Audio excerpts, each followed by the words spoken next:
líneas temáticas que siguen a trabajar en esta mesa.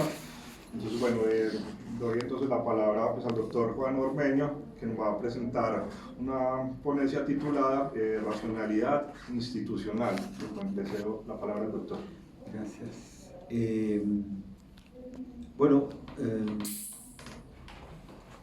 Voy a empezar nomás porque las explicaciones vienen detrás.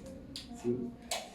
Bueno, Hegel ha sido criticado, quizá con razón, por el énfasis que ha puesto en la dimensión institucional que habría de poseer una vida ética moderna de ser esta posible. Esta es una crítica que Honneth ha repetido varias veces. La primera vez en la lucha por el reconocimiento del 92 y luego después también en y el escepticismo respecto de la posibilidad de una vida ética moderna parece fundado porque las instituciones y estructuras características de las sociedades del capitalismo, ahora sí, efectivamente igual, parecen acomodarse a la agencia individual autónoma antes que a un sentido político de pertenencia y mutua solidaridad, por muchas que esas mismas condiciones impongan límites no menores a la autonomía de los individuos.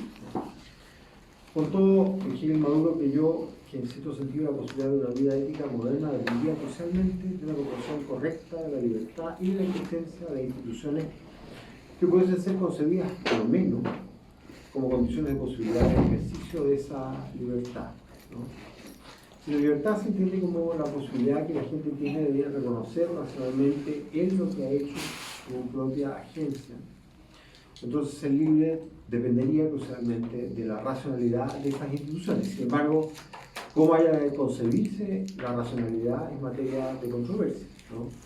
Si como ajuste de las instituciones es una norma general cuya autoridad todos los agentes reconozcan como propia, o parece ser el caso de Hegel, como realización de un efectivo reconocimiento humano.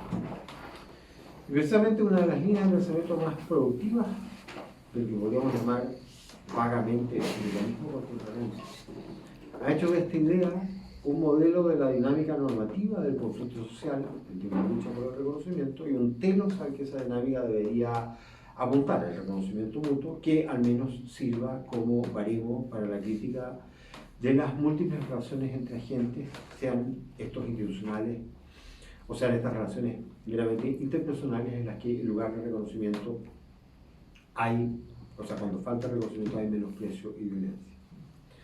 Y aun cuando la noción de reconocimiento mutuo requiere tanta aclaración como la de racionalidad, esta línea de pensamiento parece tener un punto a sostener, una vez más, que Hegel no debería haberse comprometido con las instituciones concretas que delinean su filosofía del derecho, a saber, la familia burguesa moderna, nucleada en torno al amor, el derecho privado que ha de regular la persecución individual del bienestar y la administración del Estado externo, y de las asociaciones gremiales como remedios a la labor éticamente disolvente del mercado, el Estado político como ámbito de ejercicio de una agencia nacional universal y las limitaciones del poder del Estado en el campo internacional. ¿Y por qué no? Bueno, porque la familia concebida por Hegel parece sostenerse sobre una comprensión inaceptable de los roles de género, mientras la dinámica del mercado coloniza tanto las relaciones familiares como las actividades científicas y la conducción de la política nacional, sin que ni el Estado ni las estructuras de la sociedad civil puedan ponerle freno. Entonces no es que para esta línea de pensamiento las instituciones no sean relevantes, pero les parece que el campo de las relaciones interpersonales o de las organizaciones de la sociedad civil, de la Zivilgesellschaft, no de la Bürgerliche Gesellschaft, permitirían relaciones de mutuo reconocimiento que se situarían más allá o más acá del marco institucional delineado por Hegel en su momento. Mi propósito en esta presentación era, donde empieza a dar disculpas, ¿no? Era tratar de presentar el modo más apropiado la racionalidad que Hegel atribuía a estas instituciones y en qué sentido ellas harían posible una vida ética genuinamente moderna. Pero descubrí que no es posible presentar la discusión del tópico en cuestión, ni siquiera de los pasajes pertinentes, que sea suficientemente económica, porque voy a tratar mi tema muy parcial, ¿sí? Y comienzo a hacerlo. En observación al parágrafo 258, que es el segundo del Estado, distinguiendo al Estado como fin en sí del Estado concebido solo como un medio para los fines particulares de los individuos, Hegel presenta una caracterización, ya que no una definición, de la racionalidad. Cito: La racionalidad, tomada abstractamente, consiste en la unidad y compenetración de la universalidad y la individualidad. Y agrega, ¿no? En este caso concreto, es, según su contenido, la unidad de la libertad objetiva, es decir, la voluntad universal substancial, y la libertad subjetiva, o sea, el saber individual y la voluntad que busca sus fines particulares. Según su forma, es por lo tanto un obrar que se determina de acuerdo con leyes y principios pensados, es decir, universales. Fin de la cita. ¿Sí? Ciertamente este pasaje puede interpretarse de muchos modos disímiles, pero dado el contexto en el que se encuentra, amerita ser contrastado con el tipo de racionalidad que parecería caracterizar aquellas reconstrucciones de la legitimidad y de la autoridad de las instituciones que las conciben como medios para un fin, ¿no? En estas versiones de la legitimidad de la autoridad de las instituciones, el interés del individuo en cuanto tal constituye el último fin. La participación del individuo en esas instituciones o su subordinación a las mismas, que implican restricciones a lo que el individuo puede hacer a fin de promover sus intereses, estaría justificada porque sin ellas la promoción de sus intereses no podría tener éxito alguno. La universalidad en esta inferencia está proporcionada porque todos los individuos tienen intereses que desean ver protegidos, sea la mera supervivencia o ciertos derechos naturales, y porque los medios para lograrlo, o para al menos garantizar siquiera la posibilidad de lograrlo, son necesarios y suficientes, y de ahí la universalidad en la aplicabilidad de la ley y de la legitimidad de la coerción en casos de incumplimiento. La conclusión de esta inferencia es que lo mejor para cada uno es abandonar el estado de naturaleza. Lo estoy tomando aquí en cuenta la variante formal de este argumento, pero creo que es relativamente fácil ver cómo habría que adaptarlo para mostrar que cada individuo, solo por el hecho de reclamar ciertos derechos y los cuales no podría ser libre, ha de estar comprometido con la obediencia a poderes públicos legalmente regulados. De acuerdo a esta última variante, entonces, cada individuo tendría la obligación de abandonar el estado de naturaleza, ¿no? En este caso, las razones, a diferencia del anterior, no serían puramente prudenciales, ¿no? El orden político está entonces justificado si para cada individuo es racional, o más racional que cualquier otra alternativa, someterse a él.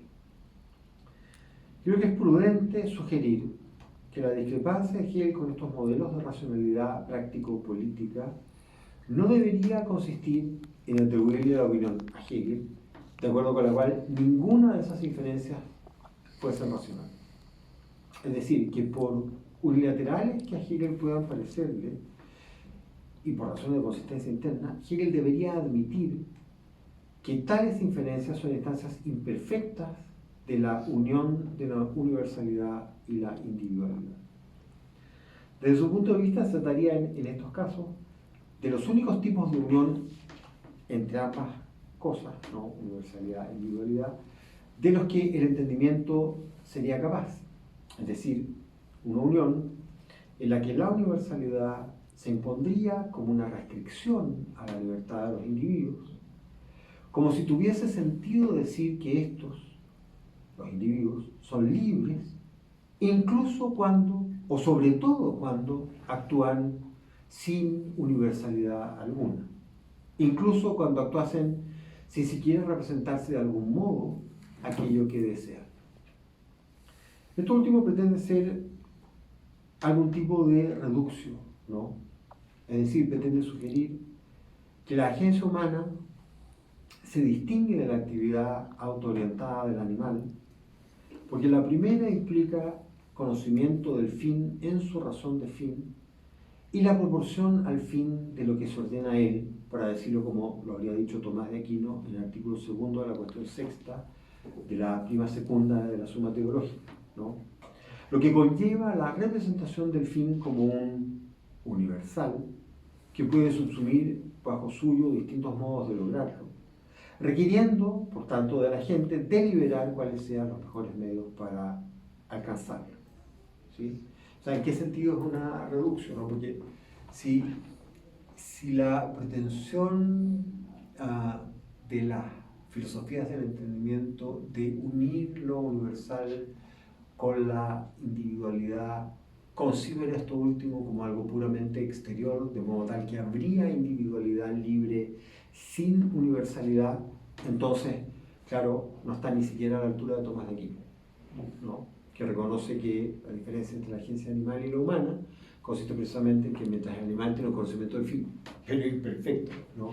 Los seres humanos tienen una conciencia, un conocimiento perfecto, ¿no? Del fin, ¿no? Y es bueno mostrarlo con Tomás porque muestra que esto es algo que la filosofía sabe acerca de la agencia propiamente humana desde antiguo. No es una invención de Hegel, no es un problema de Hegel. Pese a que las maneras en las que Hegel se expresa son, como ustedes ya saben, completamente idiosincráticas, ¿no? Y ahora Hegel ha arguido tanto en la psicología de la enciclopedia como en la introducción a la filosofía del derecho que el individuo no puede ser concebido como un agente sin presuponer que su actividad se apoya de modo cada vez más sustantivo en principios racionales, ¿no? De modo que la racionalidad es lo que distingue a los seres humanos de los animales. Cito, esto es el agregado al parágrafo 4, pero que resume en parte la psicología de la enciclopedia, ¿no? Lo teórico, dice Hegel, está esencialmente contenido en lo práctico. La voluntad se determina. Esta determinación es primero una determinación interior. Lo que yo quiero me lo represento, es objeto para mí. El animal actúa, se vuelve instinto, es impulsado por algo interno y es por tanto también práctico. Pero no tiene una voluntad, pues no se representa lo que desea. Fin de la cita. De hecho, en el pasaje ya citado del parágrafo 258, dice Hegel que actuar racionalmente, según su forma, es obrar de acuerdo a principios pensados, esto es, universales. Y agrega comentando esto último: esta idea es el ser en y para sí eterno y necesario del espíritu, ¿no? De modo provisional, podemos concluir que desde el punto de vista de Hegel, la universalidad ha de considerarse de un modo mucho más íntimamente ligado a la agencia de lo que el entendimiento es capaz de hacer, ¿no? Ya que hay que ser cuidadoso, no creo haberlo hecho aquí con la suficiente sutileza, y además requiere documentar esto mucho mejor a la literatura pertinente, pero pese a toda su discrepancia con la vertiente formalista del derecho natural, saco estas expresiones del ensayo de 1802, ¿no? Sobre las maneras científicas de tratar el derecho natural, donde el propio Hegel distingue entre las vertientes presuntamente empiristas, que son aquellas que conciben la vida social como una especie de medio o instrumento del agente individual para lograr sus fines, y las formalistas, ¿no? Que son básicamente Kant y Fichte, ¿no? Que no lo conciben instrumentalmente, o en principio no lo conciben instrumentalmente, pero conciben la legitimidad de las instituciones del Estado como una especie de condición, una condición de la posibilidad de la agencia, ¿sí? Entonces, pese a toda su discrepancia con la vertiente formalista del derecho natural, que compartiría con ellos la idea de que no se puede ser un agente sin ser racional, ¿sí? Pero la discrepancia persiste también y precisamente porque concebir la universalidad solo formalmente vuelve a sugerir que esta es una forma impuesta sobre un contenido por definición carente de toda universalidad, o que podría ser pensado de modo determinado sin poseer el mismo universalidad, ¿sí? De modo que ahora estamos en condiciones de aquilatar un pasaje que precede inmediatamente al ya citado en el parágrafo 258, en el que Hegel describe lo que él cree es la manera correcta de pensar la relación entre el individuo y el Estado. Cito: por ser el Estado el espíritu objetivo, el individuo solo tiene objetividad, verdad y ética si forma parte de él. La unión como tal es ella misma el fin y el contenido verdadero, y la determinación de los individuos es llevar una vida universal. Sus restantes satisfacciones, actividades y modos de comportarse tienen como punto de partida y resultado este elemento substancial y válido universalmente. Fin de la cita. De un modo natural, este lenguaje deberá dirigir nuestra atención al modo en el que Hegel presenta el concepto de voluntad libre en la introducción al libro. No sé cómo estoy de tiempo. ¿Sí? Ya.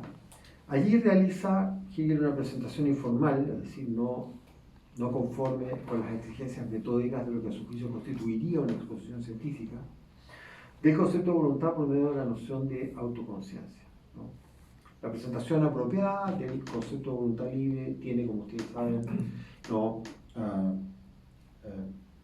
Como presupuesto suyo el discurso argumentativo de la enciclopedia, que la filosofía del derecho no puede recapitular ni siquiera sumariamente. Por eso Hegel, contrariando sus propias convicciones metódicas, llama a sus lectores como auxilio para la representación a reflexionar sobre el saber que cada uno tiene de sí a fin de ilustrar lo que la voluntad es.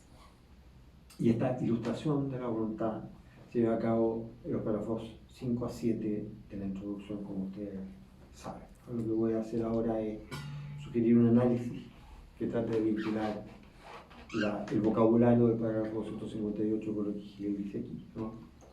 Estos son textos archi-revisitados, pero después de que leí en el texto de Moyar Hegel's Value, él hacía de nuevo revisitar este texto, me sentí con plena libertad de hacerlo yo. Entonces, el parágrafo 5 pretende ilustrar esa capacidad reflexiva que se documenta, por un lado, en la referencia a sí mismo por medio de yo, y por otro, en el hecho de que esta capacidad no es privada, porque todos somos yo, ¿no? Posibilitando así que cada uno se forme una concepción universal de lo que significa ser un agente autoconsciente. En sus palabras, cito, la voluntad contiene a, el elemento de la pura indeterminación o de la reflexión pura del yo en sí, en la que se ha disuelto cada limitación, cada contenido inmediatamente presente, sea este dado y determinado por la naturaleza, las necesidades, los deseos y pulsiones, o de cualquier otro modo. La infinitud sin límites de la abstracción absoluta o universalidad, el pensamiento puro de sí. Un poco más adelante, en la observación del 5, el propio Hegel redescribe este elemento contenido en la voluntad como, cito, la posibilidad absoluta de abstraer de cualquier determinación en la que me encuentre o en la que yo me haya puesto, la huida de todo contenido como un límite. Fin de la cita. Cualquier agente, esto es, alguien con voluntad, puede tomar una distancia reflexiva respecto de lo que él mismo es o quiere. Aunque nuestras decisiones pasadas constituyan de modo significativo al tipo de agente que cada uno es, dotándonos de una identidad práctica públicamente reconocible, quienes podamos ser en el futuro no necesita ceñirse a lo que hemos sido. El ejemplo que Hegel utiliza para ilustrar a su vez esta posibilidad de independencia total es el hecho de que los seres humanos, a diferencia de otros animales, podemos en último extremo quitarnos la vida. Cada vez que leo esto pienso en los lemmings. Se suicidan, bueno, no sé si se suicidan, pero en fin. Claro, en fin. Michael Quante ha sugerido analizar lingüísticamente este aspecto de la voluntad, mostrando que cualquier proposición por medio de la cual una gente establezca qué es lo que quiere hacer o decir, pero gracias, yo quiero beber una copa de vino, el elemento del yo quiero permanece invariable y es presupuesto en cualquier acción intencional de un modo análogo al que en cualquier juicio, pero gracias, yo pienso que este árbol es un laurel, el elemento del yo pienso permanece invariable y es presupuesto. Este elemento universal está contenido en el juicio, en el sentido en que hace posible la pregunta ¿por qué? Es decir, ¿por qué piensas, crees, aseveras que ese árbol es un laurel en lugar de un ficus o un maitén? Es decir, ¿cuáles son tus razones para pensar que tal es el caso?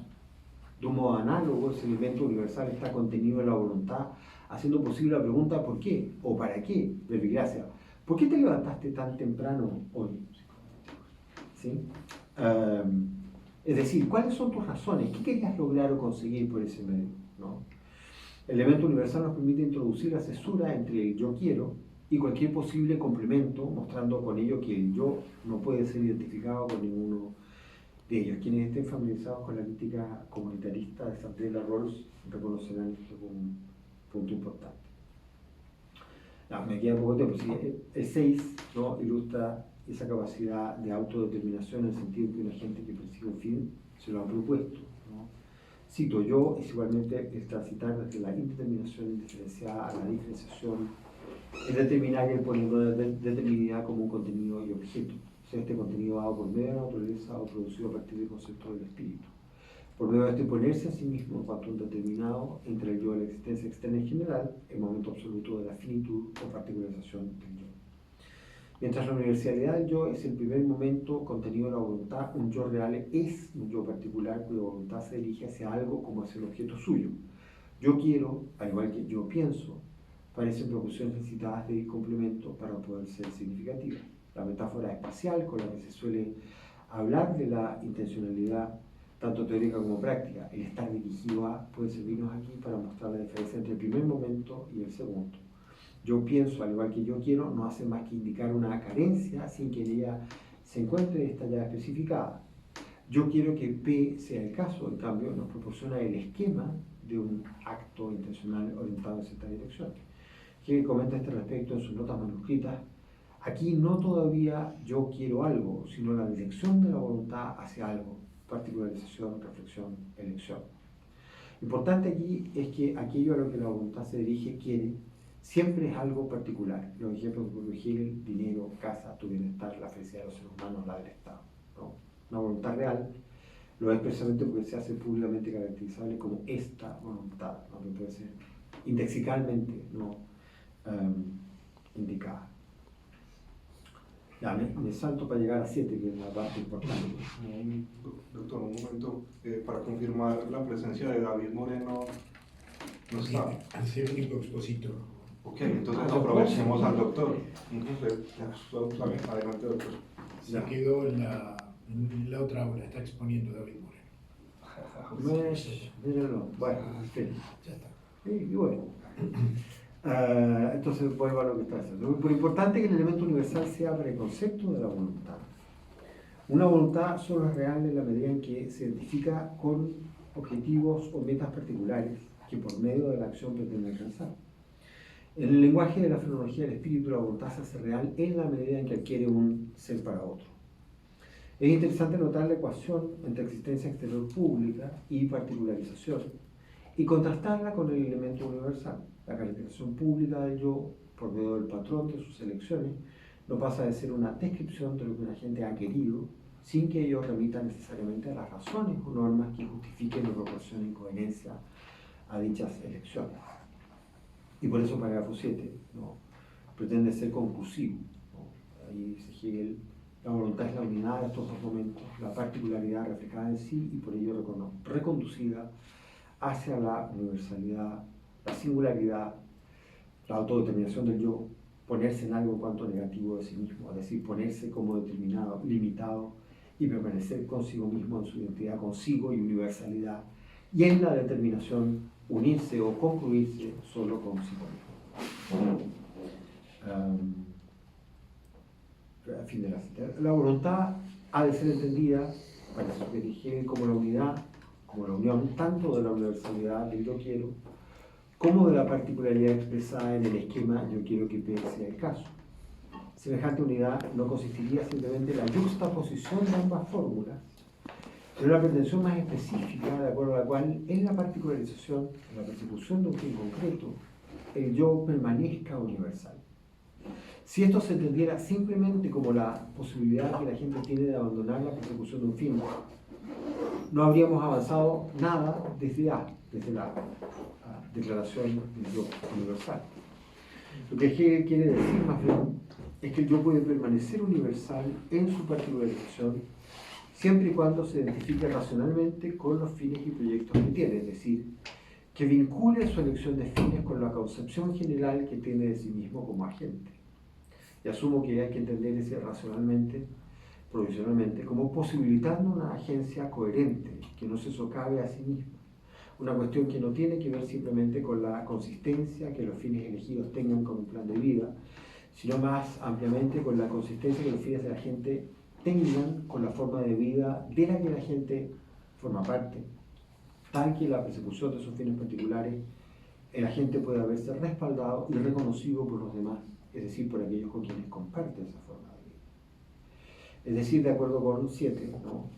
Una voluntad efectivamente libre es aquella que la identificación con proyectos concretos puede, no obstante, no ser absorbida completamente por ellos, como si no les fuese posible corregir o revisar los fines que se ha propuesto realizar, sino adquirir por medio de la persecución potencialmente reflexiva de tales proyectos la forma de una individualidad práctica consistente. Ahora, está bien, pero esto es igualmente una determinación abstracta y formal.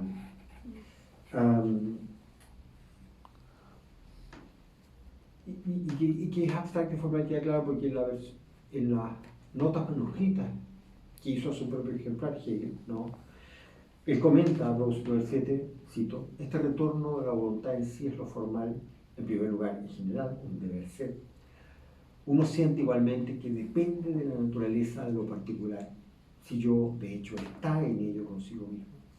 Lo particular es fin, es ciertamente mi fin formalmente, pero este puede tener un contenido que me haya sido dado de cualquier parte y que es distinto del yo. Fin de la cita, ¿no? Yo creo que me parece natural pensar entonces que para el proyecto filosófico de Hegel sería crucial considerar cuáles serían los fines o proyectos eventuales con los que la voluntad podría identificarse de modo racional. En la introducción a la filosofía de Hegel considera los impulsos naturales o inmediatos de la gente como la materia inmediata de lo que él llama allí la voluntad natural o solo en sí libre. Como se adelantó, esa es la materia a la que ha de aplicarse la forma de la universalidad, aunque el lenguaje de una materia informe y una universalidad carente de todo contenido contradice de modo inmediato lo que Hegel quiere sugerir, a saber, no es posible satisfacer deseos que pertenezcan genuinamente a la gente sin que estos no hayan sido adquiridos, al menos, sin que estos no hayan adquirido al menos la forma de la racionalidad prudencial. Pero una vez aclarada la dependencia esencial que la satisfacción de los impulsos tiene respecto de la reflexión a partir de principios universales, por lo pronto principios que permiten a la gente clasificar y jerarquizar deseos cuya satisfacción conjunta es imposible, en un arco que va desde la resolución por parte de la gente de identificarse con y en consecuencia satisfacer preferentemente unos deseos en lugar de otros, hasta la consideración de un todo de la satisfacción, la felicidad. El agente, digo, está en principio en condiciones de valorar su propia capacidad racional como definitoria de su propia agencia. Pero la evaluación positiva de esta capacidad racional no se hace en contraste con la satisfacción de los impulsos naturales, ni tampoco como mero medio para la satisfacción de los mismos, sino como aquello que purifica y eleva tales impulsos hasta convertirlos en el sistema de los deberes éticos, ¿no? Y naturalmente es un punto de equilibrio difícil. En la medida en que semejantes principios sirven a la satisfacción de los impulsos, su estatus no pasa de ser lo que se llama en la discusión razones relativas al agente, ¿no? Pero en la medida en que son razones genuinas, aplican a cualquier agente, o al menos han de hacerlo mientras no dispongamos de consideraciones que permitan distinguir a agentes genuinamente individuales con patrones de elección característicos y planes de vida propios, ¿no? De lo que aquí se ha caracterizado solo formalmente. Presumiblemente, ¿no? Pues estoy abusando de vuestra paciencia. La tarea del cuerpo de la filosofía del derecho habría de ocuparse de elaborar el espacio conceptual para que en el marco de una cierta universalidad pueda desplegarse una cierta particularidad. A mi modo de ver, que es discutible, por cierto, el capítulo acerca del derecho abstracto puede ser leído como un tratado acerca del marco formal que delimita la posibilidad de alcance de las pretensiones legítimas que una agente puede elevar sobre determinados bienes contra otros agentes, en circunstancias en las que todos los agentes tienen el mismo estatus, de gracia, todos son personas, y en la que, por tanto, la particularidad de las distintas personas no juega ningún rol.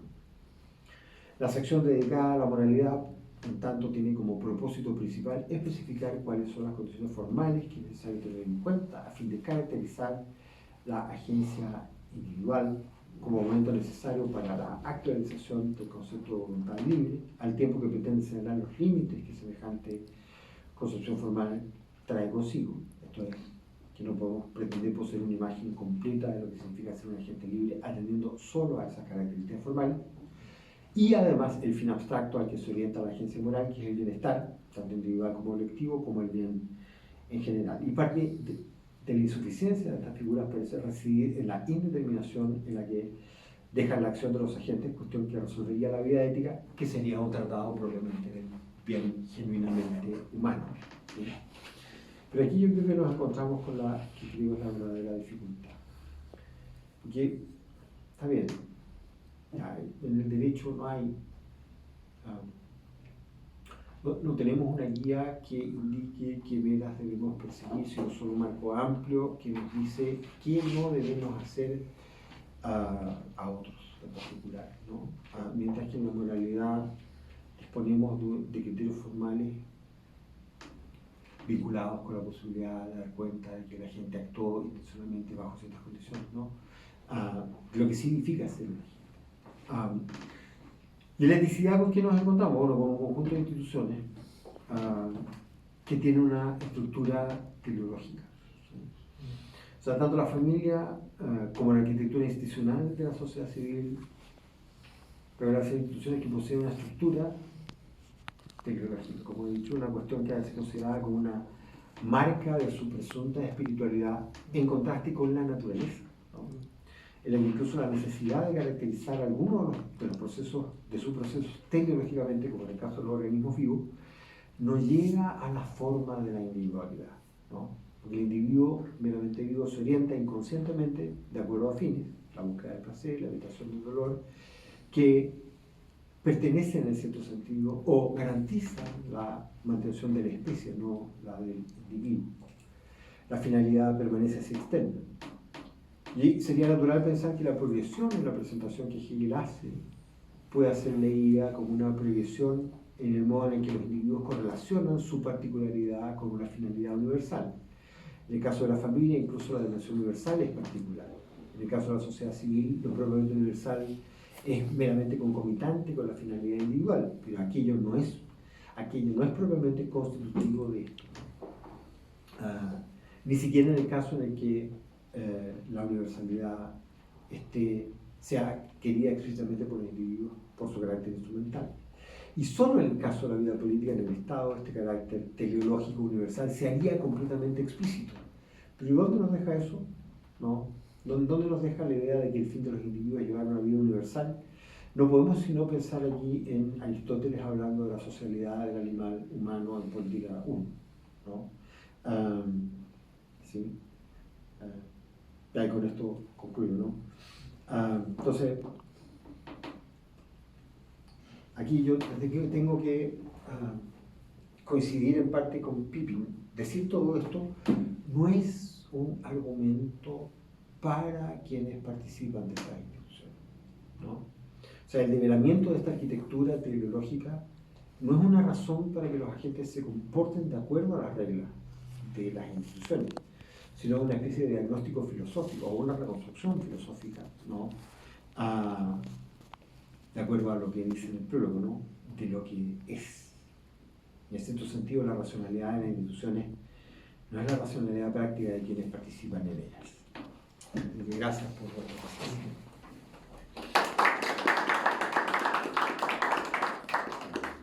Sí, muchas gracias al doctor Juan por su presentación de la ponencia que se titula Racionalidad Institucional. Entonces damos paso para una ronda de preguntas. Tenemos un poco más de tiempo, podemos hacer un par de preguntas individuales y luego si hay más las sumamos. ¿Tienen alguna pregunta, alguna duda? Quizá algo que he estado pensando últimamente, he percibido que se piensa esta tarde precisamente abordando problemas de las instituciones en el edificio social hegeliano. ¿No estaría a través de esta exposición el profesor Ormeño buscando quizá un Hegel cosmopolita cuyos fines, digamos, universales van un poco más allá de la rigidez de las instituciones, digamos? ¿Usted dice que yo ando buscando un Hegel cosmopolita o que usted anda buscando un Hegel cosmopolita? O entre los dos deberíamos buscar un Hegel cosmopolita. No. Esa es mi pregunta. Si quizá un poco habría allí una búsqueda, tal como, bueno, el imperativo categórico kantiano no se ajusta a un edificio social específico, sino más bien a un fin universal perseguido individual y dentro de la autonomía del individuo, quizá precisamente esta racionalidad hegeliana entonces daría más que aquello que estaría consagrado en el texto de la filosofía del derecho como institución. Vamos por partes. Describir el imperativo categórico como persiguiendo una finalidad, yo creo que no le hace justicia al modo como Kant cree que hay que reconstruir la autoridad de ese tipo de mandato, ¿no? Sobre eso el profesor Plasencia acaba de escribir un libro lamentablemente solo en alemán, pero súper instructivo, porque uno podría imaginar que la estructura del imperativo, tanto el hipotético como el categórico, ha de concebirse de la siguiente manera, ¿no? La primera premisa del razonamiento práctico, un razonamiento que en el caso de los imperativos en general debería concebirse como puramente deliberativo, ¿no?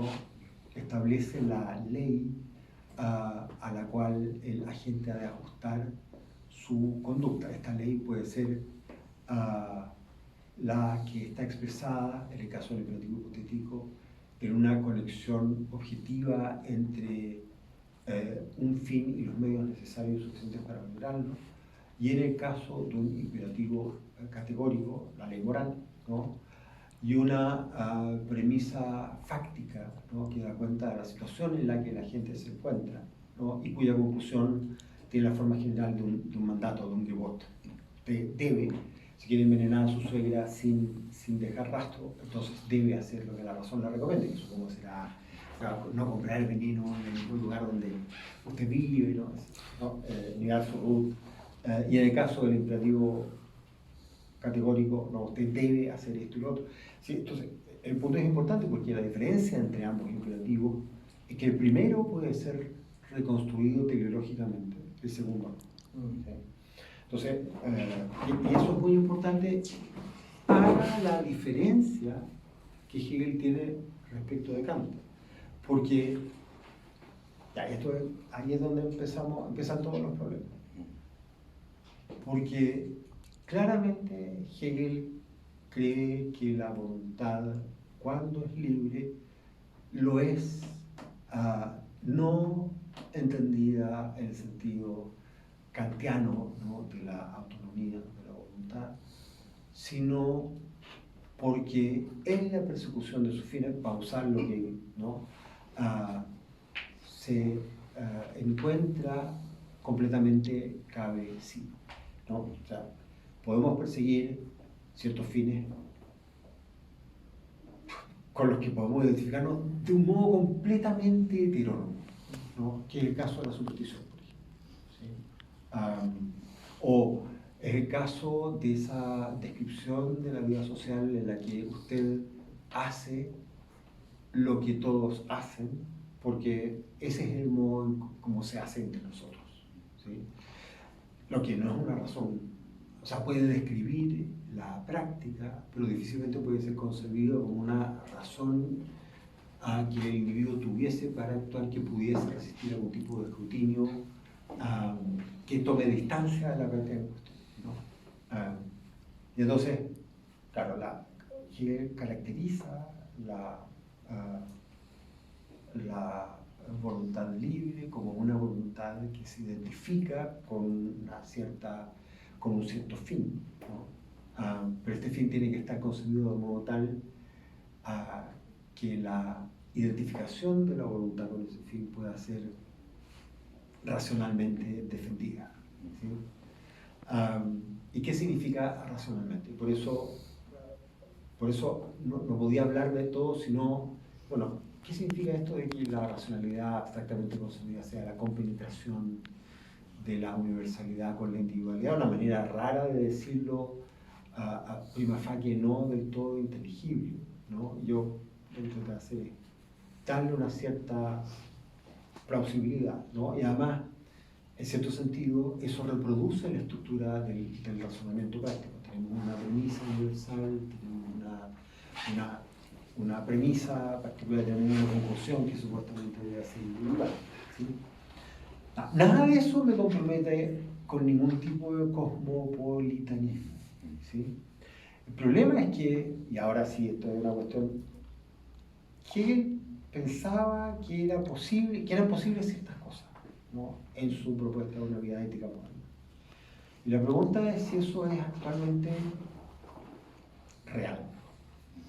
No en el sentido normativamente significativo que Hegel tiene la palabra real, sino en el sentido común y corriente de la palabra real. O sea, este es el argumento que Pippin desarrolló de un modo muy brillante en estas conferencias que se hicieron en homenaje a Terry Picard en Johns Hopkins. Eso fue a fines del año pasado.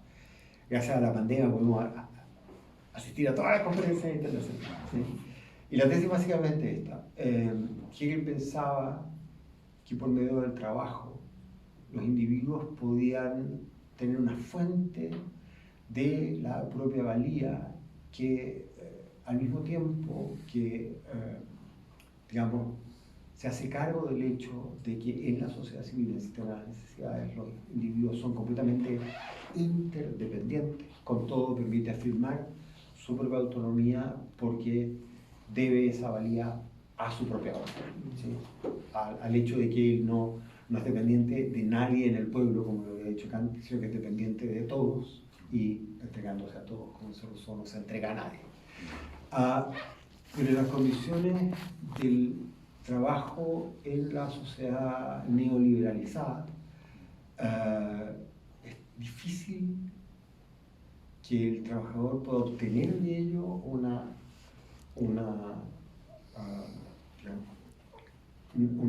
satisfacción o su propia valía, ¿no? Y entonces da la impresión de que la esperanza que Hegel tenía puesta en la estructura institucional moderna, ¿no?, que es la sociedad civil, el mercado competitivo regulado por el derecho, parece socavar, ¿no?, la posibilidad de una vida ética como tal, ¿sí?, que fue lo que dije al principio. ¿Sí? Y bueno, entonces la pregunta es, si preguntamos políticamente, ¿qué querría decir llevar una vida universal?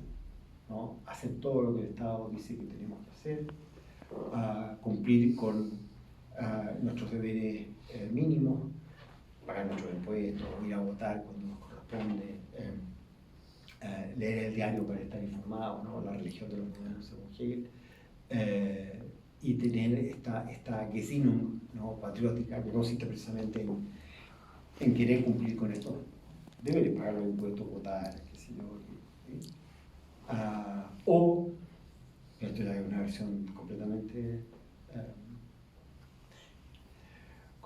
así psicótica, ¿no?, la participación política, ¿no?, todo el mundo está en la asamblea permanente decidiendo sobre la voluntad general, ¿no?, que es básicamente el terror, ¿no?, lo que lleva al terror en el análisis que Hegel hace de la Revolución Francesa.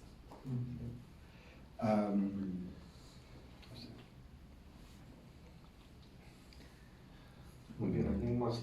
Yo lo tengo, pero es un poco como, me es difícil articular los puntos, quizás va a ser como... Imagínense cuán difícil es articular para mí. Es que, o sea, si entendí bien el núcleo como del problema, es que quiero decir, la reconstrucción normativa que uno puede hacer sobre la racionalidad de nuestras instituciones es un empeño como filosófico que no logra satisfacer los requerimientos de la perspectiva de la primera persona, por decirlo así. Y entonces lo que puede ser una reconstrucción satisfactoriamente, o sea, filosóficamente satisfactoria de la racionalidad de esas instituciones, de la primera persona no, pueden ser no apelativas y en esa medida esto, digamos, no es problema. Bueno, la solución de Pippin es decir que ser un buen ciudadano es una razón que circula entre nosotros como una buena y motivante razón para comportarse de una cierta manera. Claro. Pero no es que la filosofía le diga a usted en qué consiste ser un buen ciudadano. No. Y eso es súper consistente con esta idea que a él le encanta citar, ¿no? Preguntaba un pitagórico por alguien cómo podía hacer de su hijo una buena persona, contestaba, hágalo ciudadano una ciudad con buenas leyes. Para llegar un poco de pregunta, porque mi pregunta era en virtud más del libro de la Rael Yair, era Critical Form of Lives, porque ella trata de hacer un empeño más o menos similar, que en el fondo hay ciertas formas de vida y intenta como delinear criterios para justificar racionalmente la racionalidad interna de esas distintas formas de vida. Y entonces, claro, se topa con una idea como media teleológica, de que en el fondo hay ciertos fines de la praxis humana que serían como, podrían justificar unas determinadas formas o formas institucionales. Y lo que a mí me hace ruido ahí es un poco la apelación a la noción de forma de vida, porque ahí ella explicitan que eso es Wittgensteiniano. Sí, Y en Wittgenstein la noción de las formas de vida en la investigación surge a partir del problema de seguir una regla. Y el problema surge antes. Bueno, surge pero, antes. Pero es cierto, pero cobra un rol bien central en el problema de seguimiento de regla, al menos en la reconstrucción brandomiana, porque esto hay un scholarship enorme, entonces en la reconstrucción brandomiana el punto es más o menos que si uno entiende el baremo de la normatividad como las reglas, o sea lo que llaman regulismo, entonces uno termina cayendo en una suerte como de regreso a un infinito, porque toda regla interpretaría la forma en la que debe interpretarse otra regla y así al infinito. Y la salida de ese problema sería en el fondo encontrar o sea, una forma de normatividad que se da en la práctica, ¿no? Que el seguimiento ciego. Entonces esas son reglas que son formas de corrección práctica de las que no podemos explicitar, o que son implícitas, porque más bien están implícitas en las prácticas. Y ese es justamente el punto al que quería ir, porque ese tipo de forma de corrección práctica es un tipo de corrección que digamos así, no es como susceptible de un relato filosófico que lo justifique. Como que es difícil, es como la idea de que eso puede ser justificado por un relato como externo que lo racionaliza, sino que en el fondo es algo que se hace a ciegas, por decirlo así. O sea, lo que pasa, o sea, yo creo que la diferencia fundamental entre el relato wittgensteiniano y el hegeliano a este respecto es que las instituciones del espíritu absoluto están ahí para explicarle a los ciudadanos que las razones que ellos tienen, a pesar de que no tengan el aspecto racional desde el punto de vista de la primera persona, están completamente ok. ¿Sí? Una institución, o sea, una labor que Wittgenstein no le da a la filosofía. ¿No? La filosofía lo más que tiene que hacer es quedarse en su casa, ¿no? Claro, existe una cuestión re complicada. No sé si recuerdan la discusión con Mañalich y con Andrés Hidalgo, ¿no? Porque el punto es, ¿cuál es esta otra esfera más alta, ¿no?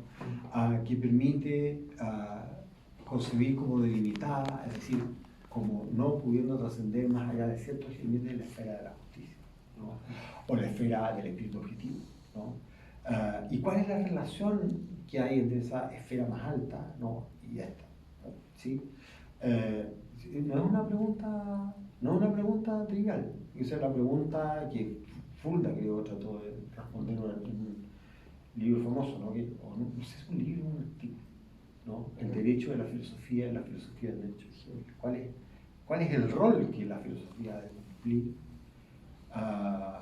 en la comprensión que los individuos tienen de la racionalidad de la forma de vida de la que forman parte? Pero sí, claro, si no está el punto de vista de la primera persona, o sea, si también los ciudadanos terminan por entender, digamos, la racionalidad de su forma de vida desde el punto de vista de la tercera persona, ¿no? Sí, es una cuestión difícil de evaluar, ¿no? Pero no sé si se ve el problema. Yo he tratado mucho tiempo de resistir la conclusión de Pickman, pero por otro lado las alternativas son poco atractivas, porque la alternativa es llamar a la gente a la revolución, o a quedarse en su casa, o a ponerse fines buenos, ¿no? Y nada de eso le hace justicia a la complejidad de la vida moderna, ni tampoco a la posibilidad de justificación, ¿no? Que la vida moderna podría tener. ¿Tiene alguien más? Quizá para agregar una última pregunta, profesor, ligándolo precisamente ahora que aprovechando que lo ligó a la exposición del profesor Mañelich, ¿no? ¿Qué rol cumpliría entonces aquí nuevamente la alegoría entre la buena conciencia y, o sea, sobre el alma bella, la conciencia que juzga, el perdón, la confesión, el cristianismo, precisamente del espíritu? Claro, porque para decirlo así, la conciencia que reconoce que ha orado mal, o confiesa que ha orado mal, y aquella otra conciencia que la había juzgado orar mal y ahora que se confiesa la perdona y entonces renuncian a la unilateralidad y entonces digamos, el espíritu se va apareciendo entre los... Quizá cómo juega, ¿no? Cómo entra en esta reflexividad, digamos, de la voluntad, ¿no? Sí, claro. Sobre eso, porque tiene que ver. Es una conversación, ¿no? Aprovecho para eso. Bueno, siguiendo pues como los planteamientos que plantean los compañeros, bueno, en el momento en el que se titula esta ponencia, la racionalidad institucional, parece entonces que se hable un pliegue, ¿cierto? De una razón que se opone, institucional, que se opone, digamos, a una razón individual. Como bien decías, en esta lucha por el reconocimiento, entonces, en ese sentido, el individuo está marcado por un deber ser, que sería, en este sentido, una razón positiva, en cuanto sería digamos, un sistema de obediencias. Y en el otro sentido, o sea, si por ese lado ese individuo está determinado por un deber ser, ¿hasta qué punto estas instituciones, o el individuo ya institucionalizado, también está determinado por este deber ser, o ya no? Y justo con eso entonces se abre como una dimensión. A mí también me gustaba esta pregunta de, bueno, ¿qué pasa entonces con la voluntad? Usted nos decía muy bien que la voluntad es precisamente la unión de esta razón individual que tiende a la universalidad. Pero entonces en ese sentido se abre como esta dimensión de la razón, ¿cierto? ¿Hasta qué punto entonces podemos considerar esta razón del individuo una razón y no como un capricho, que es una traducción que también aparece en la filosofía del derecho como ese capricho del individuo que ya sería diferente a la razón? Y cómo entonces si podríamos plantearlo como una dualidad que se presenta a partir de lo que nos has expuesto, donde aparece como una racionalidad positiva, ese positivo, más bien relacionándola con la positividad de los escritos de Juventud Hegeliana, que es decir, una razón de la obediencia a las instituciones, y a contraposición de una racionalidad negativa de las propias instituciones, como la pura especulación, ya ahí sí de la razón institucional. O sea, yo dificulto que Hegel hubiese encontrado razonable calificar lo que su propia comprensión de lo normativo bajo la forma del deber ser, simplemente porque le tenía alergia, ¿no?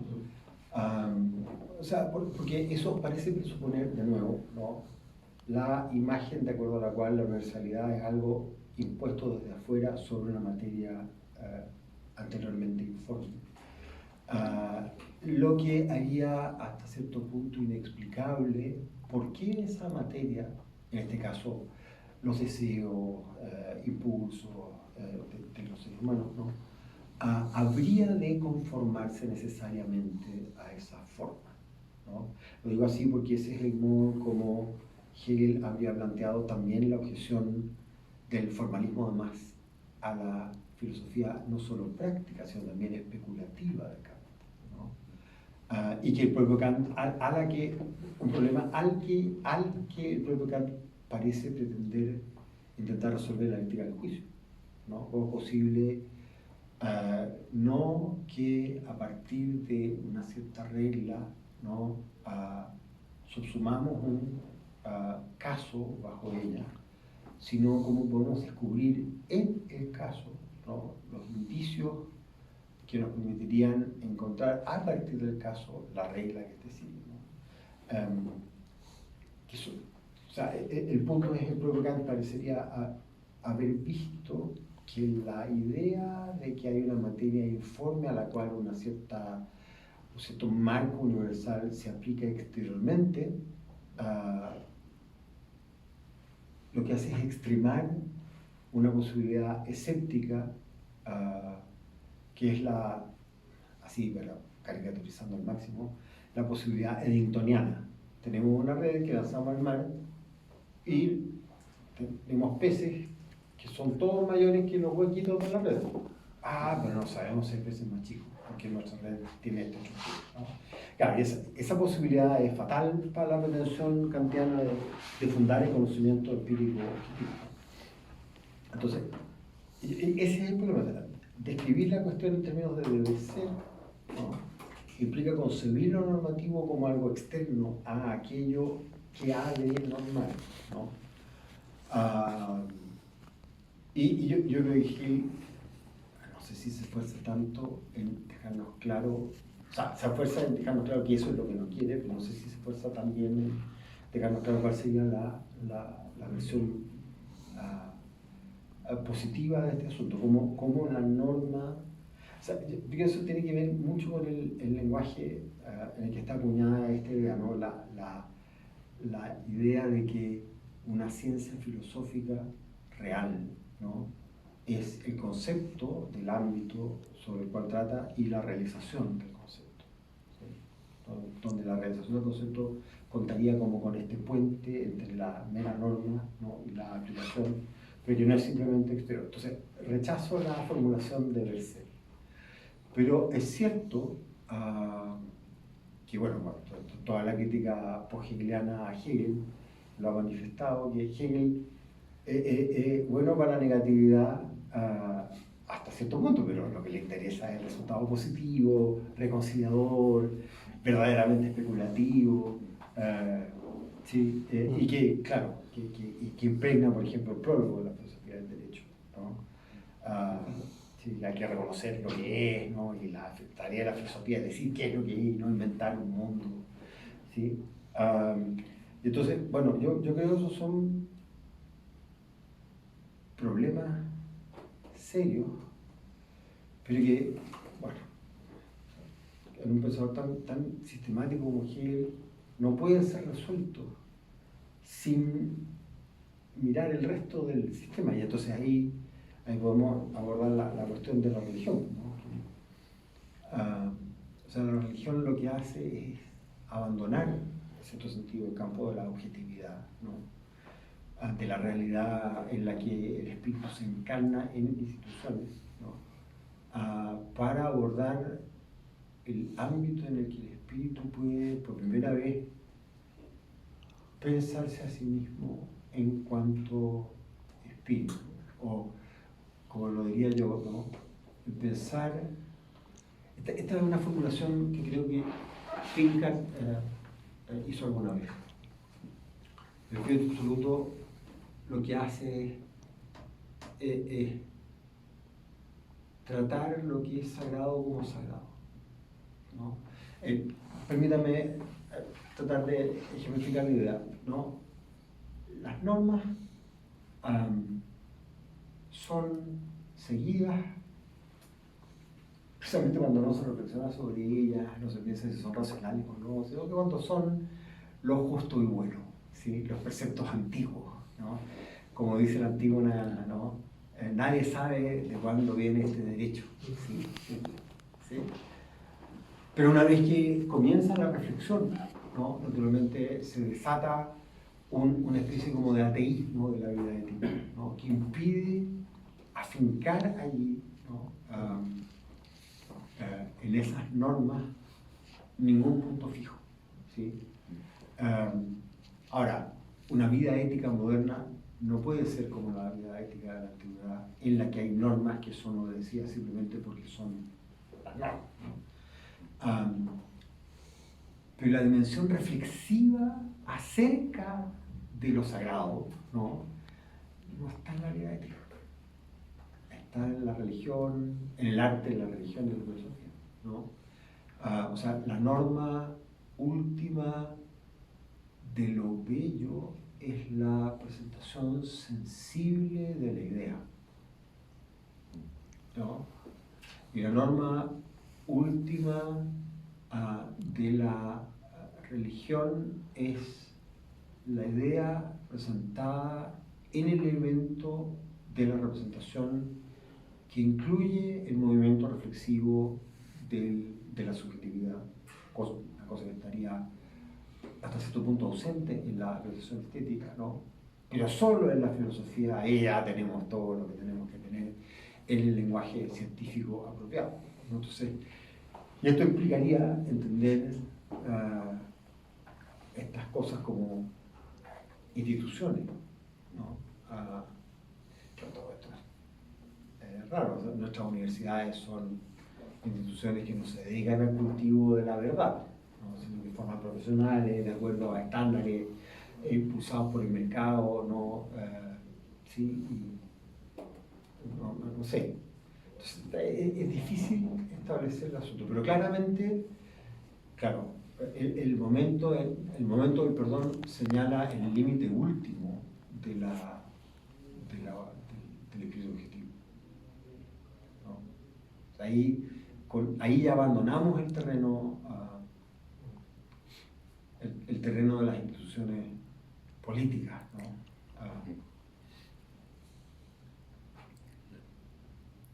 La amnistía que hablaba.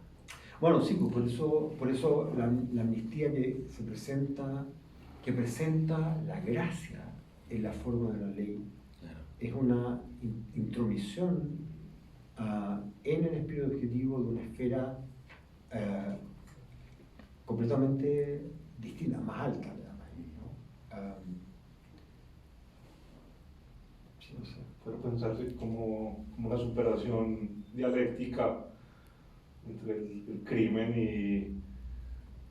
y la ley.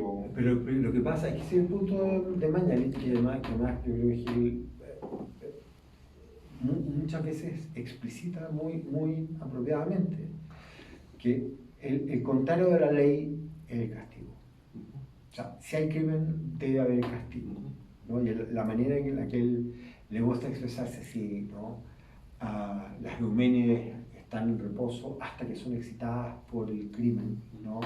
Lo que mueve a la ley a vengarse del criminal, pero una vez que este reproche que es la pena, ¿no?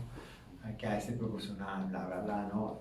Está satisfecho, entonces las Eumenides vuelven a su reposo, ¿no? Y la ley de vigilante, de activa, ¿no? Vuelve a ser vigilante y quieta, cancelándose, esto está en la filología, ¿no?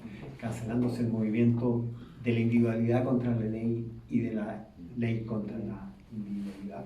Entonces, y la esfera de la gracia está ahí completamente ausente, ¿no? La gracia de la amnistía, el chiste de la amnistía es que no puede ser conceptualizada en términos de justicia.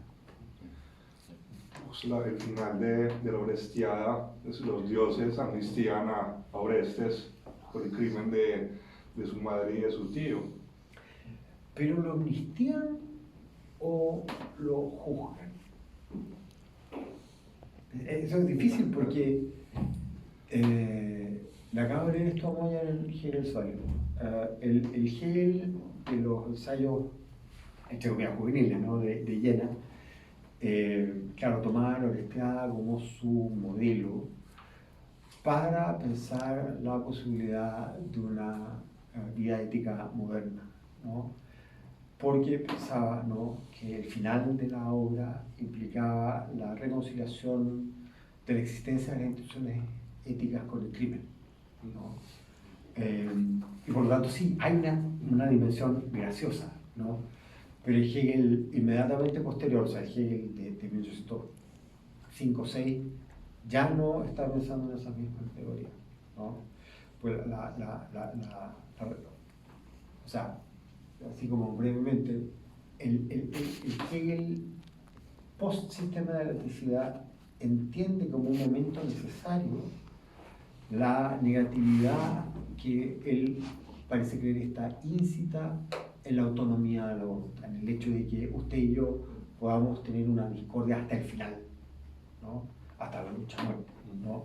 Porque de lo contrario no es posible representarse la posibilidad de que voluntades completamente autónomas, ¿no?, puedan sin embargo llegar a una especie de arreglo racional, ¿no? Una cuestión que no se da en la familia. En la familia hay reconocimiento, pero no hay autonomía. O la autonomía de los miembros de la familia es una intromisión de otra esfera, en este caso la del derecho, ¿no? Cuando se casa, no se casa para llevar a cabo un contrato solemne, se casa por amor, ¿no?, y todas esas cosas, pero hay formas jurídicas a las que uno tiene que adecuar esto, ¿sí? Pero esa es una intromisión desde otra esfera, ¿no? Cree que el matrimonio es un contrato, como lo cree Kant, dice Hegel, es una infamia, ¿sí? Pero, ¿sí?, o sea, hay cuestiones, ¿y por qué? En el caso de la familia, creo yo, quizás esto es distinto en la filosofía del derecho, pero en el caso de la filosofía real, la familia está claramente muy por debajo de aquella esfera en la cual hay autonomía real de la voluntad, lo que implica potencialmente un conflicto a muerte con nuestra voluntad, cosa que en la familia no puede ocurrir, no podemos representarnos. Esto Andreas Wicht lo ve muy bien, si pueden alguna vez, tienen que aprender alemán para eso, tienen que leer Autonomie und Anerkennung de Wicht, un libro del 82, que nadie va a traducir nunca, porque es un cañón de 350 páginas, pero debe ser de lo mejor que se ha escrito sobre el asunto, ¿no? Y ahí Wicht comienza el libro agradeciéndole a su hermano que le enseñó, a su hermano mayor que le enseñó que los asuntos familiares no son asuntos de justicia, ¿no? Y esto muestra que la justicia ocupa un lugar importante, pero limitado en cualquier reconstrucción de nuestra vida normativamente regulada, ¿no? La familia no está regulada sino impropiamente por la justicia. Y la esfera de la gracia, ¿no?, es una intromisión en el derecho desde otra esfera, ¿no? Disculpa, en relación a lo que decías tú, no sé si sea una interpretación correcta o que pueda guiarla para algo, cuando preguntabas por la dialéctica del crimen. En el fondo, la actuación de la ley o de la justicia impone una suerte de retribución o una cierta equivalencia. En cambio, la gracia, o sea, la parte religiosa, no está buscando una retribución. Hay una voluntad de perdonar absolutamente desinteresada, bueno, y todo esto con todo el simbolismo del cristianismo. Entonces, como que por ahí se pueden, como creo, diferenciar bien una de la otra para no intentar como aplicar un modelo por ejemplo, lo del espíritu en un lado y lo de la justicia en otro. Solo para complementar lo que me parece una explicación completamente correcta. La justicia lo es porque toma en cuenta el acto del criminal. La gracia no toma en cuenta el acto del criminal, ¿no? La gracia tiene que ver con la majestad de quien perdona, ¿no? Y por eso errar es humano, perdonar es divino, ¿no? ¿Sí? Y esa es una cuestión muy complicada para no sé, ustedes estudian en esa historia, supongo que no se puede comprender aquí, pero en rigor estricto, nuestro entendimiento laico del mundo no tiene mucho lugar que darle a la religión. ¿Qué hacer con 270? ¿No? El fundamento de la vida ética es, en realidad, un fundamento religioso. ¿Qué mierda significa esa? No, eso es Hegel, ¿no? Filosofía del derecho. Hay mucho baño que cortar y no sé si y hasta qué punto todo eso tiene que ver con la racionalidad de la institución. Pero es un tema difícil. Yo cuando pensé que podía escribir algo razonable para este congreso sobre eso, no sabía en el problema que me estaba metiendo. Claro, sí, además que sea, yo releí, cuando leí el libro originalmente, el 2009, ¿no? El libro de Pipo, o el 2008 mismo. No sé, un capítulo, estaba más interesado en la acción intencional y toda esta cosa de la acción expresiva, ¿no? Me pasé por el capítulo relacionante y lo encontré fome, o sea, fome en el sentido que no resolvía. Y ahora lo releí y en realidad la cantidad de problemas que Hegel le pone, por ejemplo, enfoques como el de Taylor, ¿no? O al de Hobbes, pero en el caso de Taylor yo creo, es muy visible, ¿no? La idea de Taylor, por ejemplo, un artículo antiguo, pero muy digno de ser leído, que es atomismo, ¿no? Es contraponer frente a la concepción atomista una concepción que podemos llamar social. ¿Y qué implica la concepción social? Que uno tiene como la obligación de pertenecer a la totalidad del tiempo. O sea, es modernamente muy difícil de especificar qué significaría que yo tuviese un sentido de pertenencia a una determinada comunidad, que no sea simplemente el nacionalismo xenófobo o un nacionalismo romántico en donde el suelo y la sangre me llaman, ¿no? Ninguna de esas alternativas deberían ser particularmente atractivas. Pache, la opinión del 62,8% del 80% que votó en contienda electoral, para los cuales parece que sí, no la sangre y el suelo, los símbolos patrios. O bien Hegel tenía razón en que el sufragio universal no es la respuesta. Bueno, eso es lo que hizo Mañalich de un modo muy No hay una representatividad real ahí en que la ciudadanía deje que una élite pequeñita decida por ella, sino que, como lo que mismo dice Hegel, o yo entiendo muy precariamente Hegel, nos invita a ser partícipes, así como activos partícipes, pero no en un término republicanos liberales, sino que estar ahí y ser parte del Estado en términos hegelianos, ¿cierto? No sé, por ejemplo, este tema como más comunitario, de que, por ejemplo, no sé, como lo que pasa un poco como en Finlandia, en ese estilo de que las comunas, la gente vota, por ejemplo, por el tema este de los presupuestos municipales, que hay posibilidades de crear normas comunales que sean locales, ver eso no tan centralizado.